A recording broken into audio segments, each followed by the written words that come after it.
Sir నమస్కారం sir. నమస్తే. Sir Vallabhaneni వంశీతో Jaganmohan Reddy గారి ములాఖత్ తర్వాత ఆయన బయటకొచ్చి ప్రెస్‌తో మాట్లాడాడు. ఇక్కడ టీడీపీ నేతలకైతే ఒక మాస్ వార్నింగ్ అయితే ఇచ్చేశారు. అంటే మేము అధికారంలోకి వచ్చిన తర్వాత అక్రమాలు, అన్యాయాలు చేసిన అధికారుల్ని, నేతల్ని ఎవరిని వదలం. వాళ్ళు రిటైర్ అయినా సరే, సప్త సముద్రాలు దాటి అవతలున్నా సరే తీసుకొచ్చి మరి మేము శిక్షిస్తామని చెప్పేసి ఆయన ఈ రేంజ్‌లో ఒక వార్నింగ్ అయితే ఇచ్చారు సార్. మరి ఆయన కామెంట్స్‌ని ఏ విధంగా చూడొచ్చంటారు సార్ మీరు? ఏం లేదండి, మేము అధికారంలోకి వస్తాం అంటే 5 ఏళ్ల తర్వాత హిస్టరీ రిపీట్ అవుతుంది, చరిత్ర పునరావృతం అవుతుంది అనే సెంటిమెంట్ దీన్ని వర్కౌట్ చేసే ప్రయత్నం చేస్తున్నారు వాళ్ళు, వైసీపీ వాళ్ళు. సజ్జల రామకృష్ణారెడ్డి గారు అదే మాట్లాడాడు, ఈయన అదే మాట్లాడాడు. ఈయన కొంచెం ఎక్కువ డోసులో మాట్లాడాడు, హై డోసేజ్లో. ఈ మాట్లాడటం ద్వారా ఏంటంటే అవతల వాళ్ళని డిఫెన్స్లో పడేసేటువంటి ప్రయత్నం, ప్రభుత్వాన్ని న్యూట్రలైజ్ చేసేటువంటి ప్రయత్నం కూడా నడుస్తోంది. ప్రభుత్వాన్ని న్యూట్రలైజ్ చేయటం అంటే ఏంటంటే ఆల్రెడీ ఎక్స్పీరియన్స్ ఉంది మనకి. 3 ఎన్నికల అనుభవం నుంచి 4వ ఎన్నికలకి వెళ్తున్నాం. 3 ఎన్నికల్లో ఒక ఎన్నికలో గెలిచినవాడు 2వ ఎన్నికలో గెలవలేదు. సో ఇదొక ఫినామినా కింద అనుకుంటే, ఇదొక ధోరణి కింద అనుకుంటే, ఇదే ధోరణి ప్రకారం వచ్చే ఎన్నికల్లో మీరు అధికారంలోకి వచ్చే అవకాశం లేదు. అందుకని మేమే వస్తాం. మేము రావడానికి సంబంధించినటువంటి ఒక ప్లాట్ఫామ్ని మీరు ప్రిపేర్ చేస్తున్నారు. ఏది అరెస్టుల ద్వారా, వీటన్నిటి ద్వారా. ఈ ప్లాట్ఫామ్ మీదే మేము ప్రభుత్వాన్ని ఏర్పాటు చేస్తాం రేపు పొద్దున. చేసిన రోజున ఏం జరుగుతుంది అనేది వార్నింగ్ ఇస్తున్నాడు ఈయన. అంటే ఇదే జరుగుతుంది అంటే దీని మీద రియాక్ట్ అయ్యి ఆ తర్వాత 5 ఏళ్ల తర్వాత తిరిగి తెలుగుదేశాన్ని ఎన్నుకుంటారు ప్రజలని కూడా జగనే చెప్పేస్తున్నాడు ఇప్పుడు. సో స్ట్రైట్ ఫ్యూచర్ని ఆయన ఒక 10 ఏళ్ల వరకు ప్రిడిక్ట్ చేసి చెప్తున్నాడు. అంటే ఇదే ధోరణి కొనసాగుతుంది, ప్రతి ఎన్నికకి మార్పు కోరుకుంటున్నాడు ఓటరు. ఈ ట్రెండ్ కొనసాగుతుంది. రేపు రాబోయేది మా ప్రభుత్వం అయితే తర్వాత వచ్చేది వారి ప్రభుత్వం అని అనుకోవాల్సి వస్తుంది. ఎందుకంటే ఇదే పని చేస్తారు అంటున్నాడు ఆయన. సప్త సముద్రాలు అవతల దాక్కుండా మిమ్మల్ని వదిలిపెట్టను అంటే కక్ష సాధింపు ధోరణులు కొనసాగుతాయని చంద్రబాబు నాయుడు చేస్తున్నాడు, నేను చేస్తా అంటే వారు చేశారు కాబట్టి నేను చేస్తా అంటే అలాగా కొంచెం నావల్టీగా ఆలోచించాలి కదా. మహాత్మా గాంధీ గారు అన్నట్టు ఒక చెంప మీద కొడితే ఇంకో చెంప చూపించు అని కాదు. ఆ తర్వాత ఈయన చూడాల్సిన విషయం ఏంటంటే కొంచెం డిఫరెంట్గా ఉన్నాడు జగన్ అంటే ఆయనే చెప్తున్నాడు 2.0 అని. ఆ 2.0 అనగానేమి అనేది ప్రజలకు అర్థం చేయించాలి. ఇది రొటీన్ జగన్. 2014 రోజుల్లో కూడా వీరు ఇదే భాష వాడారు. మేము అధికారంలోకి వచ్చాక సప్త సముద్రాలు అవతల దాక్కున్నా మిమ్మల్ని క్షమించను అనే మాట వారు వాడేసిన డైలాగే, కొత్త డైలాగ్ కాదు. పాత డైలాగులతో కొత్త జగన్ని ఎలా చూస్తారు జనం?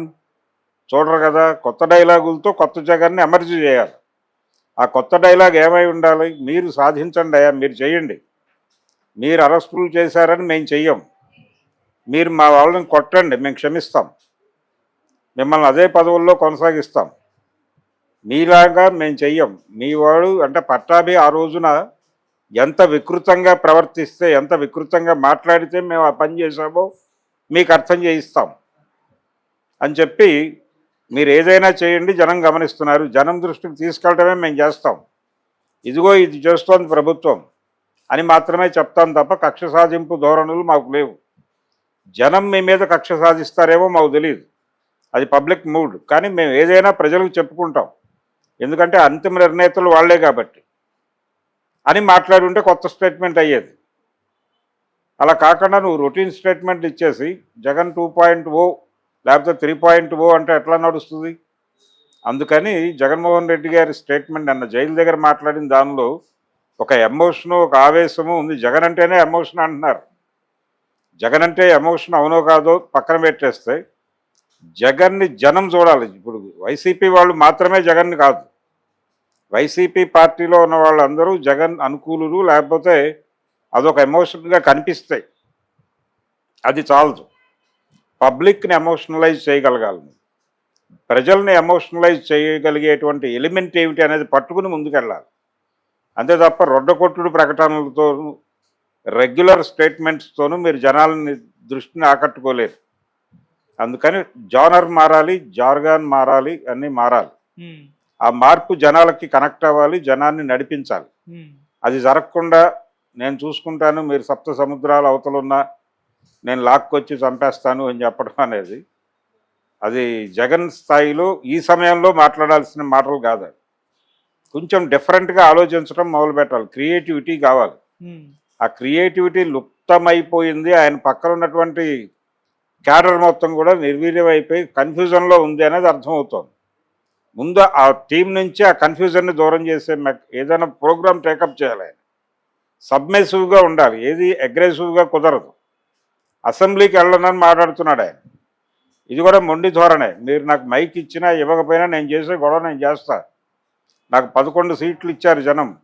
ఆ 11 సీట్లు శక్తివంతమైన సీట్లు అని ప్రూవ్ చేసుకుంటే అసెంబ్లీకి వచ్చి తొడగొడతా అంటే ఎంత ఎఫెక్టివ్గా ఉంటుంది అది.